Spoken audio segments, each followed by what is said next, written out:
Hello bachcho, let's read the question. The question says that if alpha, beta, gamma and delta are in arithmetic progression, then the options are tan of alpha plus delta is equal to tan of beta plus gamma, tan of alpha plus gamma is equal to tan of beta plus delta, tan of alpha plus beta equals to tan of gamma plus delta and none of these.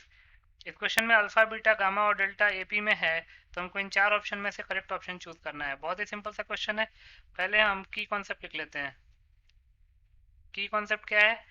In an arithmetic progression में जो successive difference है वो हमेशा same रहता है। Successive difference is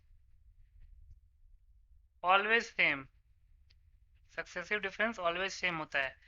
इसका मतलब क्या है? That is if T1, T2, T3, T4 अगर AP में है तो T2 minus T1 is equal to T3 minus T2 is equal to T4 minus T3 होगा।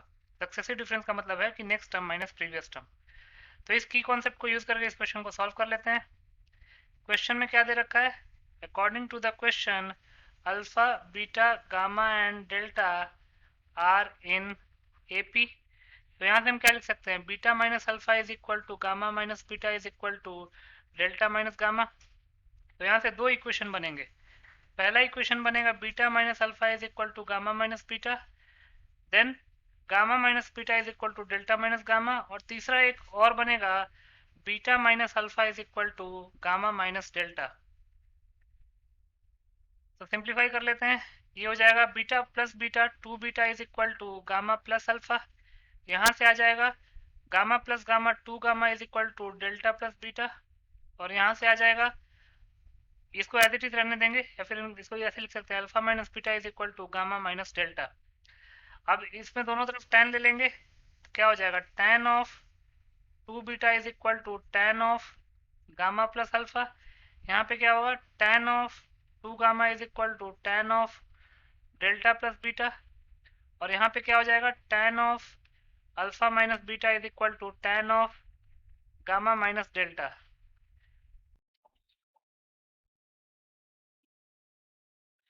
अब यहाँ से तीन रिलेशन आ गए। tan two beta equal to tan of gamma plus alpha, tan two gamma is equal to tan of delta plus beta, और tan of alpha minus beta is equal to tan of gamma minus delta. But अगर आप option check करेंगे तो इन तीनों relation में से कोई relation उस ऑप्शन में अवेलेबल नहीं है। तो एक चीज और लिख सकते हैं, चूंकि अल्फा माइनस बीटा इस वाले इक्वेशन से, इसको हम फर्स्ट इक्वेशन का नाम देते हैं। अल्फा माइनस बीटा अगर गामा माइनस डेल्टा के इक्वल है तो इसको हम क्या लिख सकते हैं? Alpha plus delta is equal to gamma plus beta. दोनों तरफ tan लेंगे तो tan of alpha plus delta will be equal to tan of beta plus gamma. और अगर आप देखेंगे तो ये ऑप्शन में अवेलेबल है, tan of alpha plus delta is equal to tan of beta plus gamma. तो यहाँ से हम क्या लिख सकते हैं? Option A is correct. Option A correct हो गया। बाकी कोई ऑप्शन करेक्ट नहीं होगा तो लिख सकते हैं हेंस